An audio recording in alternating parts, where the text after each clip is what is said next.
welcome. Don't forget to like and subscribe. Or, I might show up at your door.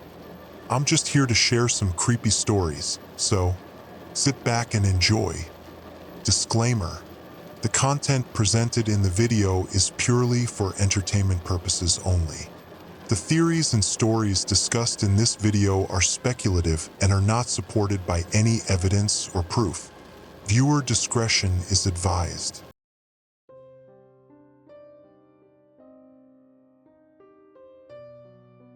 I never used to think twice about traffic lights. They were just there, part of the everyday routine, stop, go, repeat. But now I don't stop at red lights if I can help it. Not after what I saw. Not after what happened to Tyler. It started as nothing more than a passing observation. The lights in town had been acting strange. Maybe a faulty timer, maybe a wiring issue, whatever the cause, they were staying red for far too long. I first noticed it on my way home from work. The intersection of Willow and Pine, the one with the busted old convenience store on the corner, was always a short stop. But that night, the light refused to change. I waited, drumming my fingers on the steering wheel, watching the empty road ahead. 1 minute, 2 minutes, 3. I shifted in my seat, stealing a glance at the clock on my dashboard. 3:12 a.m. No other cars, no pedestrians, just me, alone at a stubborn red light. I sighed and reached for my phone, thinking maybe I could pass the time by scrolling, when a shape flickered in the corner of my eye. A dark blur, just outside the glow of the street lamp. I turned my head sharply. Nothing, just shadows cast by the dim neon sign of the convenience store. But for a second, I could have sworn someone had been standing there, watching. The light finally turned green, and I didn't hesitate. I hit the gas and sped off, shaking off the weird feeling clinging to me. Just exhaustion, just a trick of the light. I should have known better. You ever get stuck at one of the red lights lately? Tyler asked the next night during our break at the diner. He was my closest friend at work, a fellow night owl, and the kind of guy who always had a story to tell. I glanced up from my coffee. Yeah, actually, the one at Willow and Pine. Thought I was gonna have to camp out there. He let out a humorless laugh. Dude, it's not just you. They've been messed up all over town. I was stuck at Main and Grove for 6 minutes last night. 6. I timed it. I frowned. That's way too long. Maybe the town needs to check the timers. Tyler hesitated, stirring his coffee in slow, lazy circles. That's what I thought too. But then I heard something weird. I raised an eyebrow. Weirder than malfunctioning traffic lights? He leaned in slightly, lowering his voice. People are disappearing. I scoffed. Disappearing? I'm serious, man. My cousin's friend, Jason, he was last seen at a red light. Surveillance camera caught him waiting there, but he never made it home. Cops checked the footage, and the light stayed red for almost 7 minutes. And then he was just gone. Car still there, engine running. Jason, nowhere. A chill ran through me.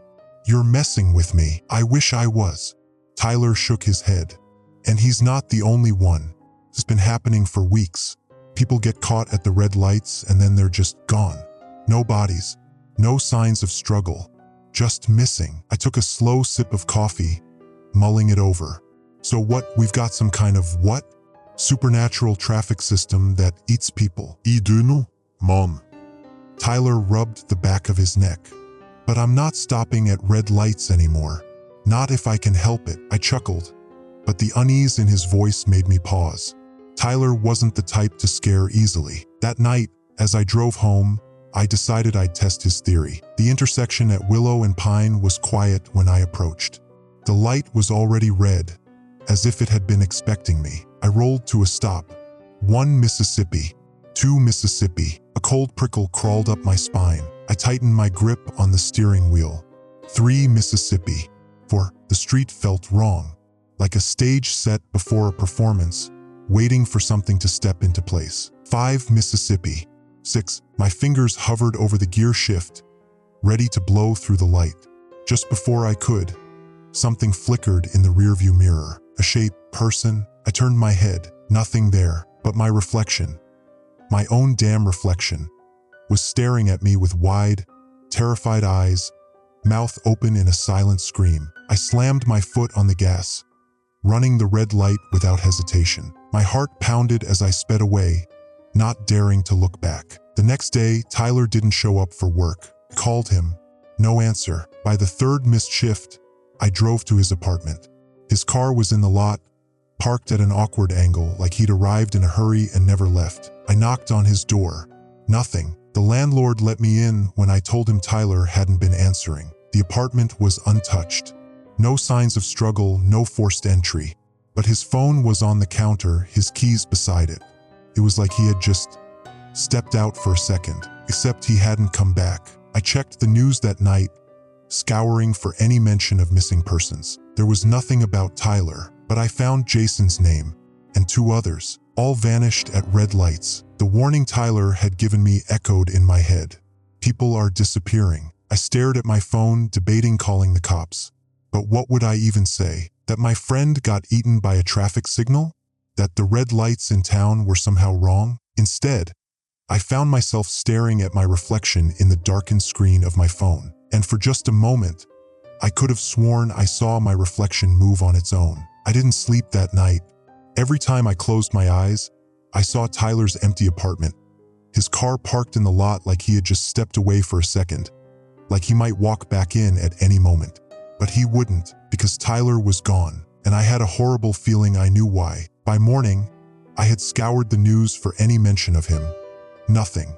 His name wasn't on any missing persons list. There were no police bulletins, no articles, no frantic posts from family or friends. It was like the world had already forgotten him, but I hadn't. So I did the only thing I could think of. I started asking around. The diner was a bust.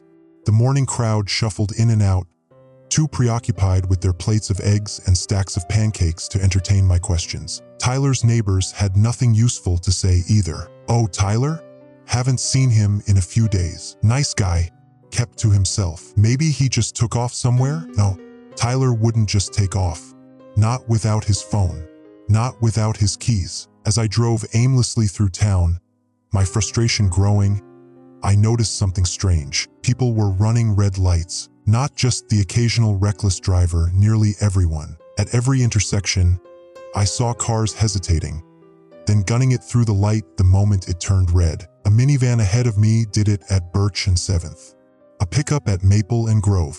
Even an old woman in a rusted sedan sped through a late yellow like her life depended on it. Because maybe it did. I pulled into the nearest gas station, parked, and stepped inside.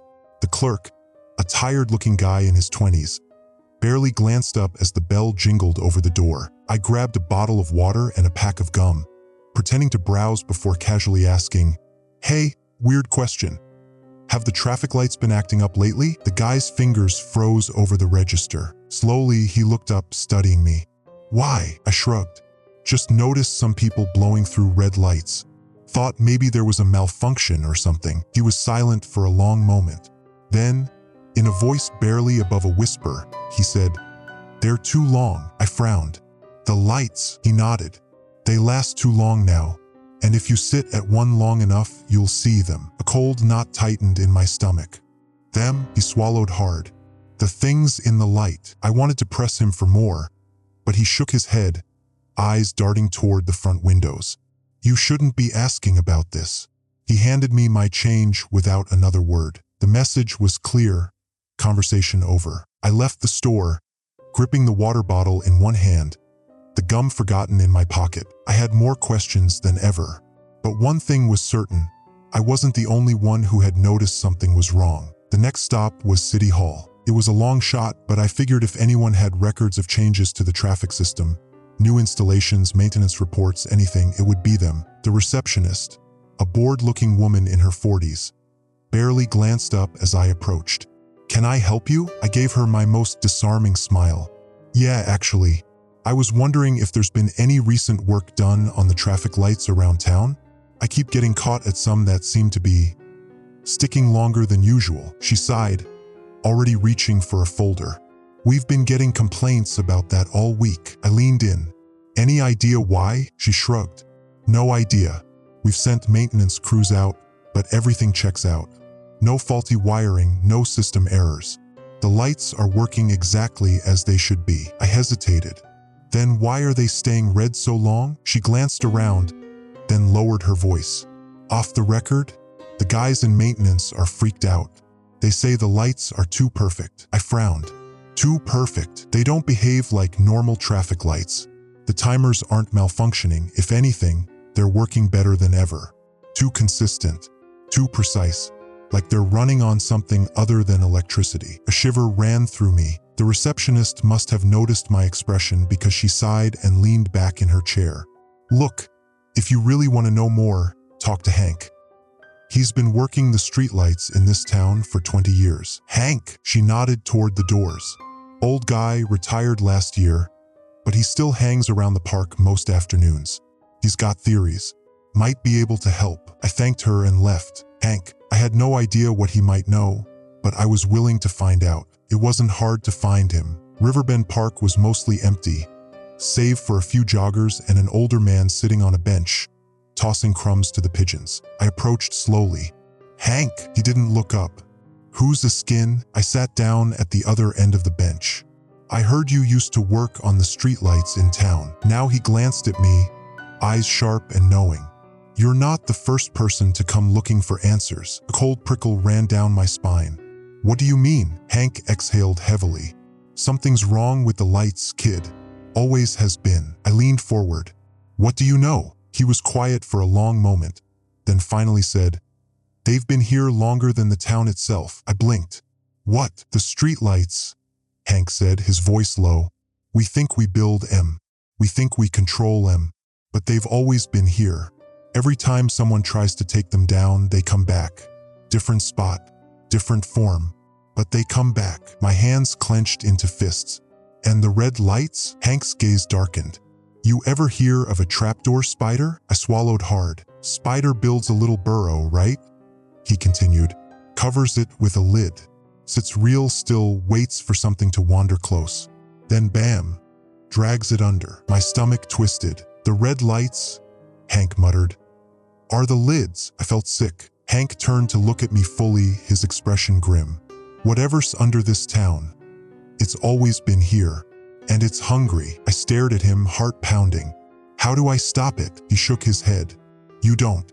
You just get the hell out of town. I opened my mouth to argue, but then his gaze drifted past me. His face went pale. I turned, following his line of sight. At the intersection across the park, the traffic light had just turned red. The street was empty, and standing beneath the eerie red glow was a shadow, watching us, waiting. I didn't move, neither did the shadow. It stood beneath the red glow of the traffic light, featureless and still, like a smear of darkness against the dimly lit street. I couldn't make out any details, no face, no limbs, just an elongated shape, vaguely human in size.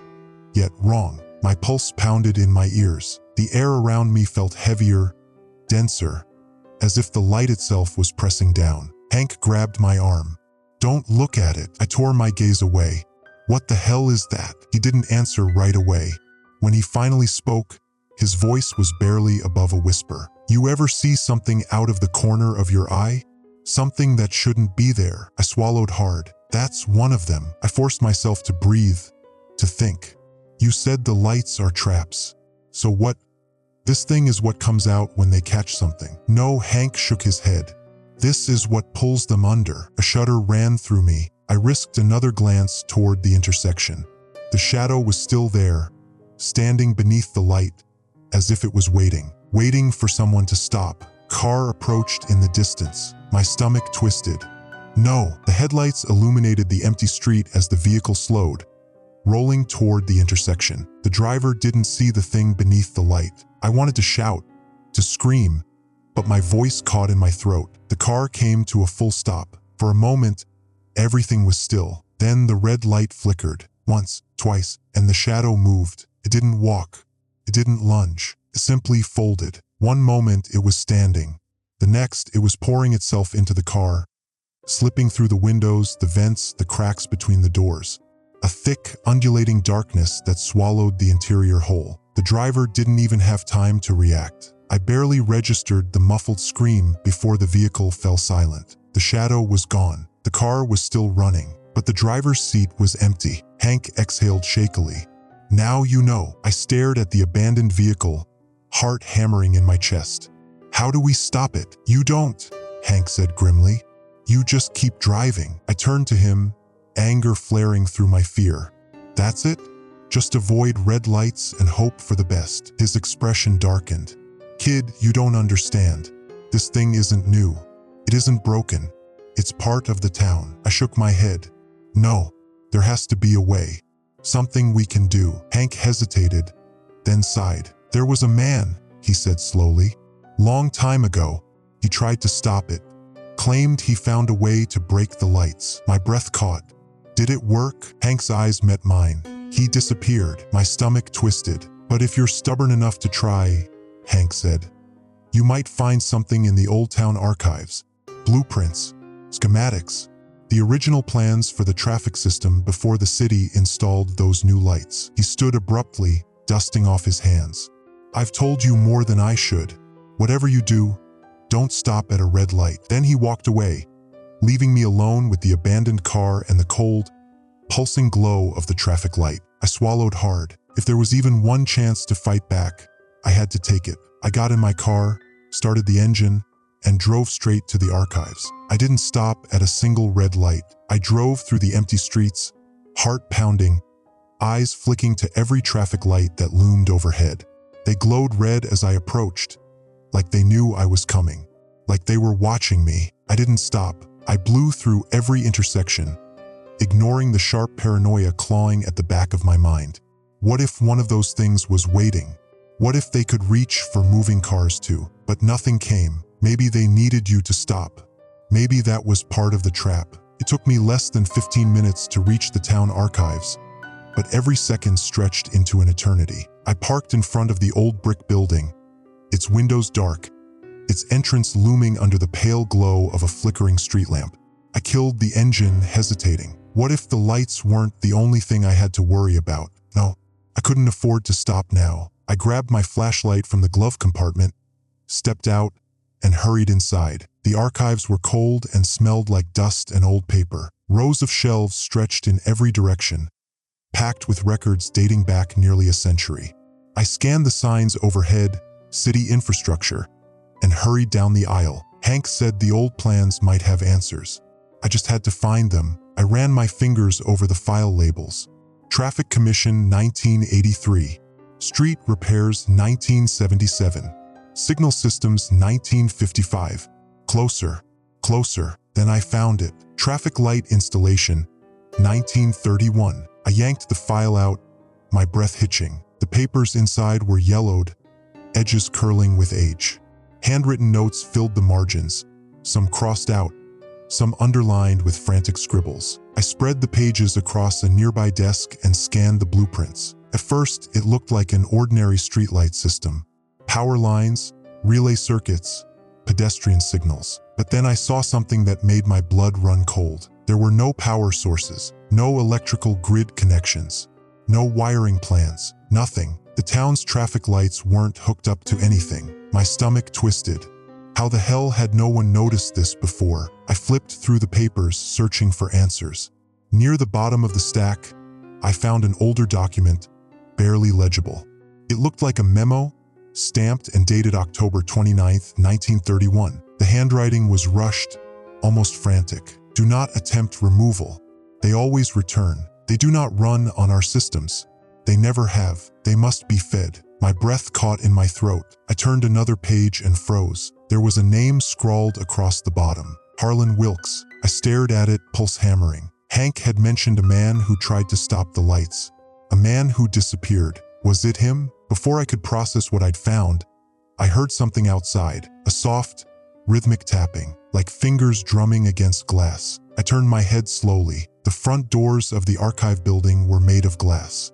And beyond them, standing under the pale glow of the street lamp, was a shadow. It was facing me, watching, waiting. The red glow of a traffic light pulsed behind it. I backed away from the desk, my legs shaking. The tapping grew louder, faster. I grabbed the blueprints and shoved them into my bag.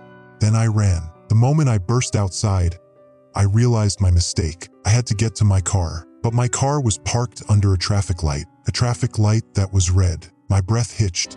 The glow washed over the pavement like fresh blood, and something was moving in it, a shape, tall and thin, shifting like a shadow cast by something that wasn't there. The street was empty. No cars, no witnesses, just me, the light, and it. I forced myself to move, sprinting for my car. I didn't dare look at the thing beneath the glow, but I felt it. Felt its presence pressing against my mind, cold and wrong. The air itself seemed heavier, like I was wading through something thick and invisible. I yanked my car door open and threw myself inside, hands shaking as I jammed the key into the ignition. The engine roared to life. I slammed my foot on the gas. The tires screeched against the pavement as I tore through the intersection, blowing past the red light. The moment I crossed, the weight in the air vanished. I risked a glance in the rearview mirror. The shadow was gone. The traffic light flickered, then turned green. I drove fast. My hands were slick with sweat, my breath ragged. I had no plan, no clear destination, just the stolen blueprints and a desperate need to get away. But deep down, I knew I wasn't safe. I hadn't been safe for a long time, and now I had proof. The lights weren't man-made. They weren't powered by anything we understood. They were alive, and they were hungry. I tightened my grip on the wheel, forcing down the rising panic. If Harlan Wilkes had figured something out, maybe I could too. I needed to find out what happened to him. I needed to know how far he got, because if there was any way to fight back, I was going to find it, even if it killed me. I didn't stop driving, didn't slow down, didn't dare check the rearview mirror more than once every few seconds, half expecting to see something that wasn't there before. The road stretched ahead, dark and empty, save for the occasional red glow that taunted me from distant intersections.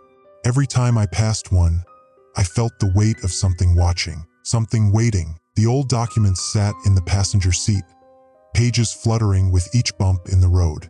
Harlan Wilkes had known about this. He had tried to stop it, and if he'd left any clues behind, I had to find them. There was only one place to go. The Wilkes house. Took me half an hour to reach it. It sat on the edge of town, a rotting, abandoned husk of a home. Its windows dark, its porch sagging under years of neglect. The kind of house that kids dared each other to approach on Halloween. No one had lived here in decades. I killed the engine and sat there for a moment, gripping the wheel. The night was still, too still. The street behind me was lined with dead streetlights, but in the distance, I could see the faint, pulsing red glow of a traffic signal. It wasn't near an intersection. It wasn't near anything at all. It was just there, waiting. I swallowed hard and forced myself out of the car. The front door of the Wilkes house was unlocked. It groaned as I pushed it open, revealing a hallway lined with peeling wallpaper and dust-covered furniture. The air was thick with the scent of mildew and something else, something faintly metallic, like rust or blood. I clicked on my flashlight and stepped inside. The house was a graveyard of forgotten things. Old newspapers littered the floor. Books with yellowed pages sat in broken shelves. A grandfather clock stood against the far wall, unmoving, its hands frozen at 3:13 a.m. I moved cautiously, scanning the room. If Wilkes had left anything useful behind, it would be in his study. The door to it was slightly ajar. I pushed inside. The desk was still covered in papers, notes, diagrams, drawings of traffic lights with things inside them, dark, shifting figures barely visible through layers of frantic scribbles. One paper caught my eye immediately. It was a letter. The edges were burnt, as if someone had tried to destroy it, but the message was still there, scrawled in uneven, desperate handwriting. I know what they are. I know what they want. They were never built. They were never installed. They have always been here. We didn't put them up, we only named them. And once you name something, it can never be undone. My breath came faster. I flipped through more pages, hands shaking. There were more notes, more warnings. Some were just strings of numbers, coordinates maybe. Others were sketches of roads with no way out. Entire towns encircled by looping intersections of red lights that never changed. And then another letter. This one addressed to no one in particular. To whoever finds this. I tried to stop them. I failed. They don't just trap us. They take us. They drag us somewhere else. Place we weren't meant to go. Place that doesn't let go. If you've seen them, it's too late. They know you now, and the next red light you stop at will be your last. I exhaled shakily. This wasn't just some urban legend. It wasn't some strange glitch in the town's infrastructure. This was something else entirely. Something old. Something hungry. A low creak sounded behind me. I froze. Slowly, I turned my head toward the hallway. There was a window at the end of it. A grimy, dust-covered pane of glass overlooking the street. And behind it, a tall, black shape stood under the glow of a traffic light that hadn't been there before. Couldn't see a face. Couldn't see eyes. But I could feel them. Watching. Waiting. The letter in my hands crinkled as I gripped it tighter. I had what I needed. Now I just had to make it out alive. I didn't run. Not at first. Because running meant making noise. And I didn't know if it could hear me. I moved slowly, slipping the letters and blueprints into my bag, my heartbeat hammering in my ears. The wooden floor creaked under my weight. The thing outside didn't move. I reached the front door and hesitated. The street was empty.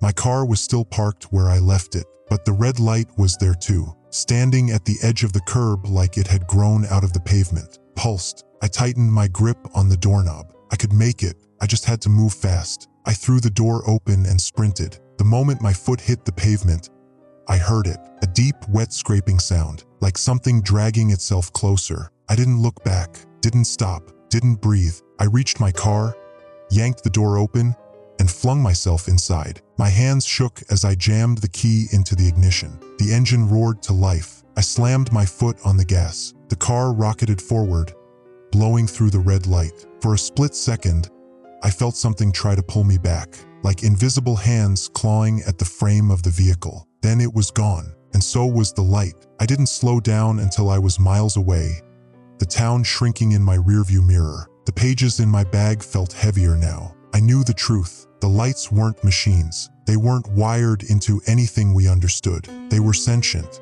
They were waiting. And most of all, they weren't done with me yet. I didn't stop driving. I didn't trust the road, didn't trust the intersections, didn't even trust my own headlights. The moment I blew past that red light outside the Wilkes house, I knew I'd crossed a line. They had let me go, this time, but I could feel it in my bones. They weren't finished with me yet. The stolen papers sat in the passenger seat, the pages shifting slightly with every bump in the road. They felt like a bomb just waiting to go off, like evidence of something I wasn't supposed to know. And if Harlan Wilkes was right, I wasn't going to get another warning. I had to keep moving. It wasn't until I hit the highway that I realized I had no idea where I was going. Some primal part of me wanted to keep running, to leave town and never look back. But I knew that wasn't an option. The lights weren't just in my town. They were everywhere. I gritted my teeth and reached for my phone. I needed to know more. Wilkes had left behind pieces of the puzzle, but something was still missing. Something bigger. I needed to find out what happened to him. It didn't take long to confirm my worst fear. There was no record of Harlan Wilkes, no missing person report, no old newspaper articles, no family or surviving relatives. It was like he had never existed at all. But as I dug deeper, I found something else. A town, or at least the memory of one. I nearly missed it. Just a footnote in an old forum, buried under conspiracy theories and half-baked ghost stories. A town called Galecrest, population 5,600, disappeared in 1961. Not abandoned, not evacuated, just gone. No official reports, no investigations, no evidence that it had ever existed in the first place. Except for one thing, a photo, a grainy, black and white image, supposedly taken just weeks before the town vanished. It showed a quiet intersection, a row of old shops, a few scattered cars, and right in the middle of it all, a traffic light, the same kind as the ones in my town, the same impossible red glow. I swallowed hard. Wilkes had been right. This wasn't just about faulty streetlights or urban legends. The lights took entire towns. And if Galecrest was proof of what happened when they were fed enough, then my town might already be next. I needed answers, and I had only one place left to look. I drove through the night, heading straight for the only place that still held records of things people weren't supposed to remember. The state archives. If Galecrest had really been wiped off the map, someone had to have noticed. There had to be something buried in the right files. I wasn't just looking for proof anymore. I was looking for a way to stop this. Even if it killed me, I reached the state archives just after 3 a.m. The building was a looming monolith of stone and glass, dead silent except for the distant hum of streetlights in the parking lot. I kept my distance from those. I didn't trust any lights anymore. Breaking into the archive wasn't hard. The security here was meant to keep out vandals and drunk college kids, not someone with actual purpose. I slipped in through a side entrance, moving quickly through the darkened halls. The air smelled of old paper and dust, the kind of place where history went to be forgotten. Not tonight. Tonight, I was digging up the truth. The records I needed wouldn't be in the public section. If an entire town had been wiped off the map, that meant cover-ups, sealed documents, things only certain people were allowed to know. Luckily, I had an advantage. The stolen Wilkes blueprints. They were old, older than anyone still working in this building. And that meant they might lead me to a file room no one had touched in decades. The basement archives. The moment I found the right staircase, I knew I was in the right place. The air grew colder. The silence deepened. This was a place meant to be left alone. I went in anyway. The basement was a labyrinth of metal shelves and locked cabinets. Boxes of sealed records lined the walls, thick with dust. Most were labeled with dull, bureaucratic names: zoning laws 1946, tax records 1951, census reports 1960, but I wasn't looking for those. I needed something buried. I searched for Galecrest, for anything, and after nearly an hour of digging, I found it. A file box, no label, no index number, just a thick layer of dust and a rusted lock that crumbled the moment I touched it. Inside were documents, old newspapers, handwritten reports, photos. I flipped through them, hands shaking, and what I found made my stomach drop. Galecrest didn't just disappear, it was erased. The documents told a fragmented story. People had gone missing, first just a few, then dozens, then hundreds. Witnesses described empty streets, entire families vanishing overnight, red lights that never changed, that never turned green. People who stopped beneath them were never seen again. One of the last reports came from a local sheriff. His final statement was scrawled in shaking handwriting. "They don't want us to leave. The roads just loop back around. Every way out leads to another light. They don't want us to leave." The next page was worse. It wasn't a report. It was a memo from the State Infrastructure Board, dated 1 week before Galecrest vanished. It was short, almost clinical. "The town is compromised. Protocol is in effect. Containment priority high. Erase all public records." I exhaled shakily. They had known. Whoever they were, government officials, someone higher up, they had let it happen. Or worse, they had helped cover it up. A sharp click echoed through the basement. I froze. Footsteps coming from the entrance. I snatched up the files and killed my flashlight, pressing myself into the shadows. A figure stepped into view. Not a security guard, not a cop, something else. It was tall, thin, dressed in a dark uniform, a city worker's uniform, but the insignia was wrong. Too old, outdated by decades. Turned its head, scanning the room. I didn't breathe. Then I saw its eyes, or rather the glow, a dull, pulsing red light deep in its pupils, like something else was looking through them. I swallowed hard, and then it spoke. A low, mechanical voice, flat, hollow, like a recording being played through a broken speaker. "You shouldn't be here." I gripped the files tighter. Then it moved, straight for me. I ran. The moment I hit the stairs, I heard the sound of something glitching, a static snap in the air like a radio stuck between stations. I didn't look back, didn't slow down. I crashed through the doors and sprinted for my car. The moment I hit the parking lot, I saw the light, a red traffic light at the only exit. It hadn't been there before, pulsed, and a figure stood beneath it, watching me. I gritted my teeth, jumped into my car, and slammed the gas. The wheels screeched against the pavement as I tore toward the exit. The light stayed red. Something moved in the glow. I didn't stop, didn't slow. I blew through it. For half a second, the entire world blurred, like I had just crossed through something that wasn't there. Then it was gone. The light, the figure, vanished. I didn't stop driving. Not until I was miles away. Not until the sun started rising. Not until I knew I was alone. But even then, I knew I wasn't safe, because in my stolen files I found one last thing. A map, one marked with dozens of red circles, each one representing a town that had vanished. Galecrest wasn't the only one. There were more, and the last one on the list was mine. I didn't go home, couldn't, not after what I'd seen, not after what I knew. Instead, I found the nearest motel on the outskirts of town and paid in cash. The place was a rundown dump, the kind of spot where the clerk barely looked at you and didn't ask questions. That was exactly what I needed. I locked the door, pulled the blinds, and sat on the bed, spreading out everything I'd stolen. The documents, the map, the list of vanished towns. My town was next. It was already happening, and there was only one question left. Could I stop it? The answer lay in Harlan Wilkes' notes. I reread them, picking apart every scrawled sentence, every frantic diagram. Wilkes had tried to understand the lights, tried to fight them, and he had almost succeeded. Almost. There was one thing he had written, one phrase that repeated over and over in different margins, underlined so hard the pen had nearly torn the page. They need us to follow the rules, traffic laws. That was the key. The lights weren't just obstacles. They were invitations. Stop at a red light? You gave them permission to trap you. Obey the signals?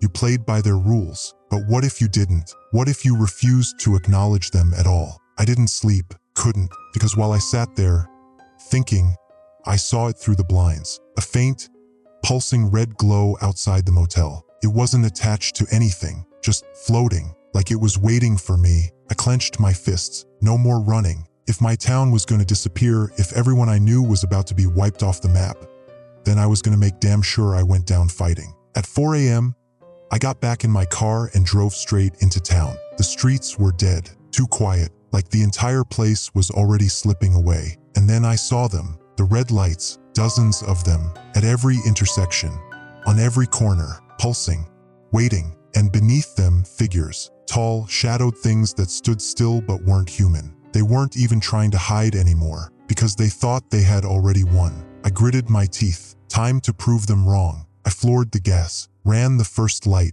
A surge of pressure hit me, like something trying to drag me sideways. But I didn't stop. I hit the second. The air glitched. The sky flickered, like reality itself was starting to malfunction. I was breaking the rules, and they didn't like that. The lights fought back. They started appearing in front of me, in places where no intersections should be. Pulsing, bright, demanding. Stop. I didn't. I kept driving. I hit the third light, then the fourth, then a deafening SRCH ripped through the air, like metal tearing, like something screaming. The sky turned red, and suddenly there were no roads left. I was somewhere else. The town was gone. The streets stretched infinitely, looping in ways that didn't make sense.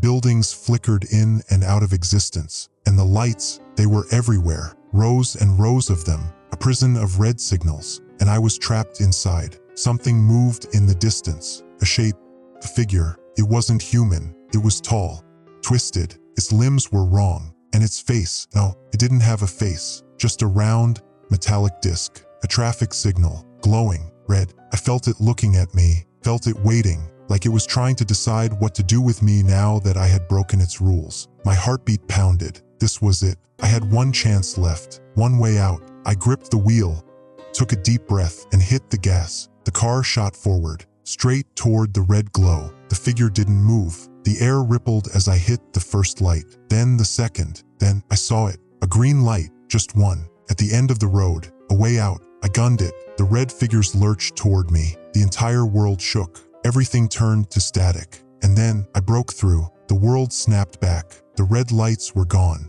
The figures were gone. And the town was still here. I slammed the brakes, chest heaving. Had I stopped it? Had I actually won? The sun was rising now. A new day, a new morning. For the first time in days, I felt like I could actually breathe. I exhaled shakily, gripping the wheel, staring out at the empty road ahead. And then, a soft sound, a faint, mechanical click. I turned my head, and my stomach dropped. There, standing at the intersection, was a single traffic light, glowing, red, and beneath it, a figure, watching me, smiling, like it knew something I didn't, like this wasn't over. Not yet, not ever.